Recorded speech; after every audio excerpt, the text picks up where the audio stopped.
नमस्कार, मैं हूं अनुपम कुमार और आप देख रहे हैं हमारा खास कार्यक्रम मिरर मॉर्निंग। बात करेंगे तमाम बड़ी खबरों की, लेकिन उससे पहले एक नजर डालते हैं आज की सुर्खियों की ओर। राज्यसभा चुनाव को लेकर झारखंड में सियासी सरगर्मी तेज। आज मतदान और फिर होगा मतगणना।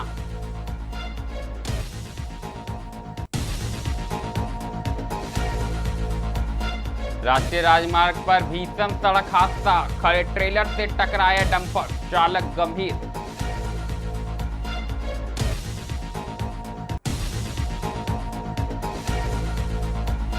जमशेदपुर जू की शान रही शेरनी जोया ने दुनिया को कहा अलविदा, वन्यजीव प्रेमियों में शोक की लहर।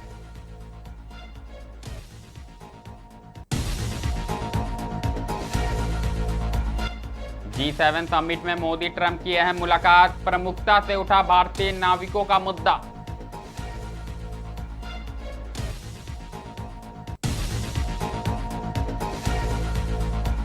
निरसा NH-19 पर चलती स्कॉर्पियो धू धू कर जली, मात्र 8 महीने पुराना वाहन जलकर पूरी तरह खाक। अब बढ़ेंगे खबरों की ओर और सबसे पहले बात करेंगे हम राज्यसभा चुनाव को लेकर। आपको बता दें कि झारखंड में राज्यसभा की 2 सीटों के लिए गुरुवार को होने वाले मतदान को लेकर राजनीतिक माहौल पूरी तरह गर्मा गया। दरअसल चुनावी मुकाबले को देखते हुए सत्तारूढ़ महागठबंधन और विपक्षी एनडीए दोनों खेमे ने अपनी अपनी रणनीति तेज कर दी है। इस बार 2 सीटों के लिए 3 उम्मीदवार मैदान में, जिससे दूसरी सीट का मुकाबला बेहद ही रोचक बना हुआ है। बता दें कि महागठबंधन की ओर से झारखंड मुक्ति मोर्चा ने वैद्यनाथ राम को और कांग्रेस ने प्रणब झा को उम्मीदवार बनाया, जबकि एनडीए समर्थित निर्दलीय प्रत्याशी परिमल नाथवानी भी चुनावी मैदान में दमखम के साथ डटे हुए हैं। बता दें कि संख्या बल के आधार पर एक सीट पर जेएमएम की स्थिति मजबूत मानी जा रही है, जबकि दूसरी सीट के लिए राजनीतिक दलों के बीच जोड़ तोड़ और रणनीति पर सबकी नजरें टिकी हुई है। इसी बीच क्रॉस वोटिंग की आशंका को देखते हुए दोनों खेमे ने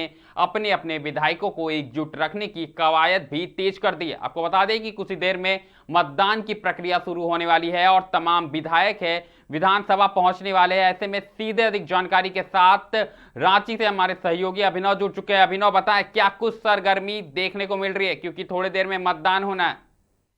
बिल्कुल थोड़ी देर में मतदान होने वाला है। तमाम जो विधायक हैं, चाहे एनडीए की बात करें या इंडिया गठबंधन की, तमाम जो विधायक है वो धीरे धीरे करके अब विधानसभा पहुंच रहे हैं।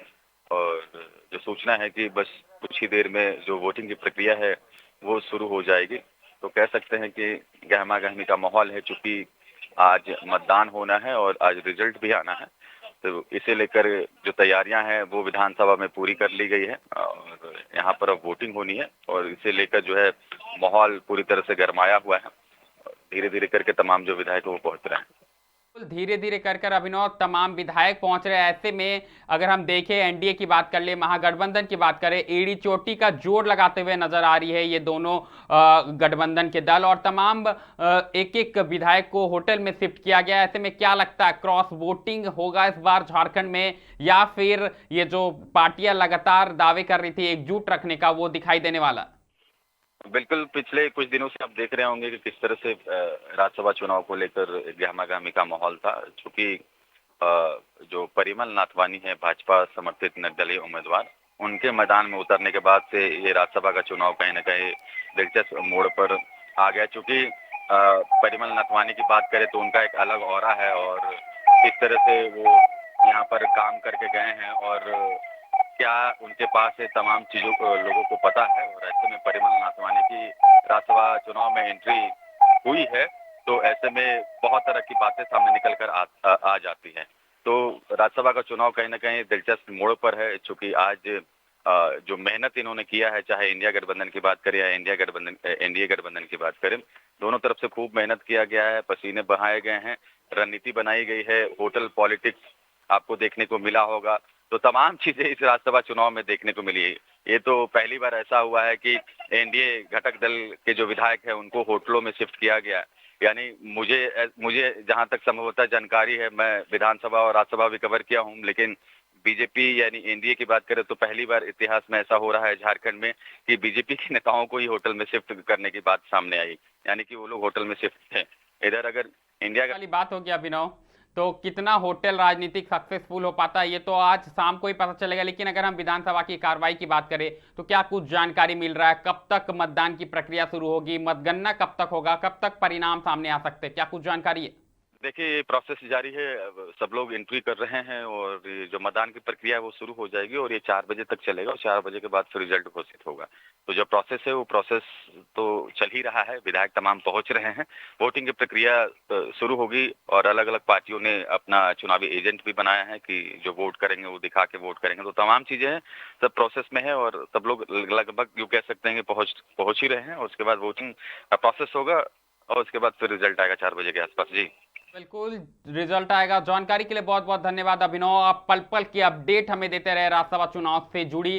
साफ तौर पर आप हमारे सहयोगी को सुन रहे थे। राज्यसभा चुनाव का मतदान होने वाला है, ऐसे में लगातार सरगर्मी तेज हो चुकी है और विधानसभा की कार्रवाई कुछ ही देर में शुरू होने वाली है। तमाम विधायक पहुंचने वाले हैं और ऐसे में मतदान की प्रक्रिया होगी और उसके बाद शाम 4 बजे के बाद मतगणना की जाएगी और परिणाम कहीं ना कहीं सामने आ जाएगा। और देखने वाली बात होगी कि एनडीए ने इतनी एड़ी चोटी का जोड़ लगाया, वहीं दूसरी ओर महागठबंधन ने भी लगातार बैठकें देखने को मिली। अब देखने वाली बात होगी कि किसके खेमे में जाता है ये 2 सीट और क्या कुछ परिणाम निकल कर आते हैं। ये तो रहा राज्यसभा चुनाव की बात, लेकिन अगली जो खबर है वो पश्चिम बंगाल से है। आपको बता दें कि रानीगंज के मंगलपुर सिल्पा तालुक क्षेत्र स्थित राष्ट्रीय राजमार्ग 19 पर बुधवार देर रात एक दर्दनाक सड़क हादसा हो गया। दरअसल तेज रफ्तार डंपर सड़क किनारे खड़े ट्रेलर से पीछे से जा भिड़ा, जिसे बुरी तरह से डंपर चालक केबिन में ही फंस गया। आपको बता दें कि गंभीर रूप से घायल हो गया और हादसे के बाद मौके पर अफरा तफरी मच गई। जानकारी आ रही है कि राजमार्ग पर कुछ समय के लिए यातायात भी प्रभावित रहा। प्रत्यक्षदर्शियों की माने तो उनके अनुसार 16 पहिया डंपर राष्ट्रीय राजमार्ग से गुजर रहा था। इसी दौरान सड़क किनारे खड़े एक ट्रेलर से उसकी जोरदार टक्कर हो गई। टक्कर इतनी भीषण थी कि डंपर का अगला हिस्सा पूरी तरह क्षतिग्रस्त हो गया और चालक केबिन में ही फंस गया। गंभीर रूप से घायल चालक की पहचान शेख राजेन के रूप में हुई है, जो पश्चिम बंगाल के ही वीरभूम जिले के दुबारपुर का रहने वाला है। बता दें कि उसके तत्काल इलाज के लिए आसनसोल जिला अस्पताल उसे भेजा गया है, जहां उसकी हालत लगातार चिंताजनक बनी हुई है। आप भी सुने प्रत्यक्षदर्शियों ने क्या कुछ कहा है। नहीं था, ठीक है। इसके वजह से इसका आते आते साइड से गाड़ी आया, नहीं इंडिकेटर 4 इंडिकेटर कुछ भी नहीं, गाड़ी आया इसको आके टच कर दिया। टच करने के बावजूद इसका बैक लाइट ने कुछ भी नहीं था टेलर का। ये कहाँ का है, कोई जानकारी मिला?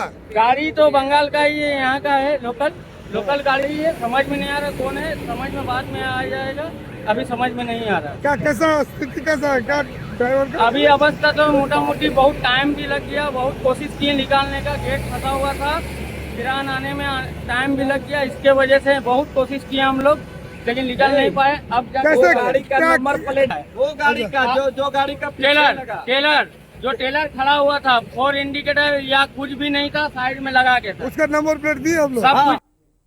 अगली खबर की बात करें तो अगली खबर जमशेदपुर से आई है। आपको बता दें कि टाटा स्टील जूलॉजिकल पार्क में अफ्रीकी शेरनी जोया का निधन हो गया। बढ़ती उम्र और लंबे समय से चल रही बीमारी के कारण उसने अंतिम सांस ली। जोया की मौत की खबर से जू प्रशासन के साथ साथ वन जीव प्रेमियों में भी शोक की लहर है। जू प्रबंधक के अनुसार जोया को महज 6 महीने की उम्र में दक्षिण अफ्रीका से जमशेदपुर लाया गया था। इसके बाद वह वर्षों तक टाटा स्टील जूलॉजिकल पार्क का प्रमुख आकर्षक बनी रही। अपनी शानदार मौजूदगी और व्यवहार के कारण वह पर्यटकों के बीच काफी लोकप्रिय थी। पिछले कुछ समय से जोया उम्र संबंधी समस्याओं और स्वास्थ्य संबंधित परेशानियों से जूझ रही थी। बता दें कि विशेषज्ञ पशु चिकित्सकों की निगरानी में उसका लगातार इलाज जारी था, लेकिन बढ़ती उम्र के कारण उसकी स्थिति लगातार कमजोर होती चली गई। आखिरकार उसने दम तोड़ दिया। जो प्रशासन ने बताया कि जोया ने अपने जीवन काल में हजारों पर्यटकों को आकर्षित किया और पार्क की पहचान का महत्वपूर्ण हिस्सा रही। उसकी मौत से पार्क परिवार ने एक अहम सदस्य खो दिया। जू परिसर में उसके निधन के बाद कर्मचारियों और वन जीव प्रेमियों ने उसे भावभीनी श्रद्धांजलि अर्पित की।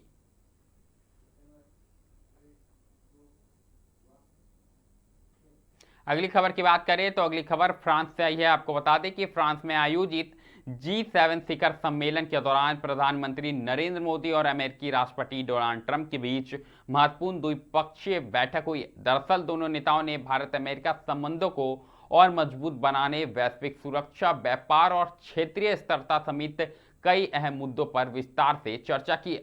बैठक के दौरान प्रधानमंत्री ने स्ट्रेट ऑफ हॉर्मुज क्षेत्र में हालिया अमेरिकी सैन्य कार्रवाई के दौरान मारे गए भारतीय नाविकों का मुद्दा प्रमुखता से उठाया। उन्होंने भारतीय नागरिकों की रक्षा और उनके परिवारों के प्रति संवेदना व्यक्त करते हुए इस मामले में आवश्यक सहयोग और जानकारी साझा करने की अपेक्षा जताई। साफ तौर पर दोनों नेताओं ने हिंद प्रशांत क्षेत्र की सुरक्षा, आतंकवाद के खिलाफ सहयोग और वैश्विक आपूर्ति श्रृंखला को मजबूत बनाने पर भी विचार विमर्श किया। प्रधानमंत्री मोदी ने कहा कि भारत अपने नागरिकों की सुरक्षा को सर्वोच्च प्राथमिकता देता है और विदेशों में कार्यरत भारतीयों के हितों की रक्षा के लिए प्रतिबद्ध है। बैठक को भारत अमेरिकी रणनीति साझेदारी के लिहाज से महत्वपूर्ण माना जा रहा है। साफ तौर पर अगर हम बात करें तो इस वार्ता से दोनों देशों के बीच सहयोग के नए आयाम खुल सकते हैं और अंतर्राष्ट्रीय मुद्दों पर समन्वय और भी मजबूत हो सकता है।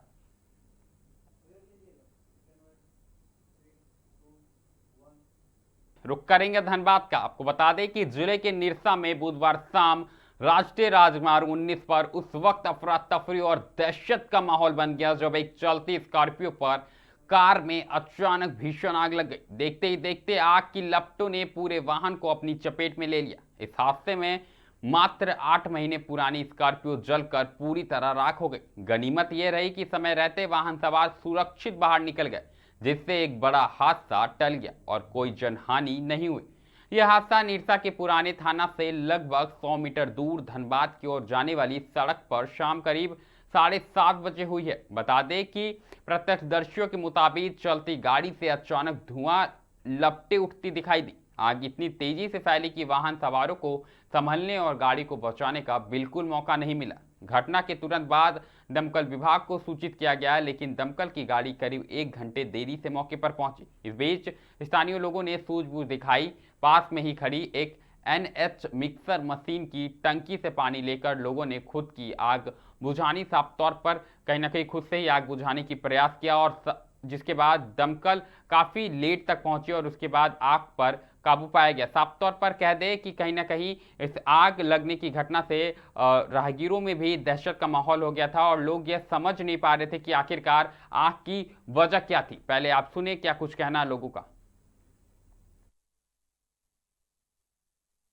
लगा हुआ गाड़ी क्या क्या आप क्या देखे? आप क्या देखे? हम लोग आ रहे थे, हमारे सामान से आ रहे थे, देखे गाड़ी आ रहा था, अचानक से लग गया। तो गाड़ी में कोई लोग भी थे कि उतरे? क्या देखा? आदमी जितना तब निकल गए। कितने लोग थे उसमें? 4-5 आदमी थे।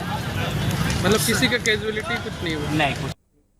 बात करेंगे देवघर की। आपको बता दें कि विश्व प्रसिद्ध राजकीय श्रावणी मेला 2026 को भव्य, दिव्य और शिवमय बनाने की तैयारियां तेज हो गई है। इसी क्रम में देवघर के सूचना भवन में सांस्कृतिक दलों के चयन के लिए महा ऑडिशन का आयोजन किया गया। बता दें कि इसमें विभिन्न जिलों से आए करीब 65 दलों ने हिस्सा लिया। कलाकारों ने भजन, लोकगीत, ढोल, डमरू और पारंपरिक नृत्य की प्रस्तुतियों से माहौल को भक्तिमय बना दिया। जिला संपर्क विभाग के अनुसार चयनित दलों को A, B और C ग्रेड में वर्गीकृत किया जाएगा और उन्हें प्रतिदिन 5,500 7,000 रुपए तक का मानदेय भी दिया जाएगा। बता दें कि श्रावणी मेले के दौरान चयनित दल कांवरिया पथ, दुम्मा बॉर्डर और विभिन्न सांस्कृतिक मंचों पर अपनी प्रस्तुतियों से श्रद्धालुओं का स्वागत करेंगे।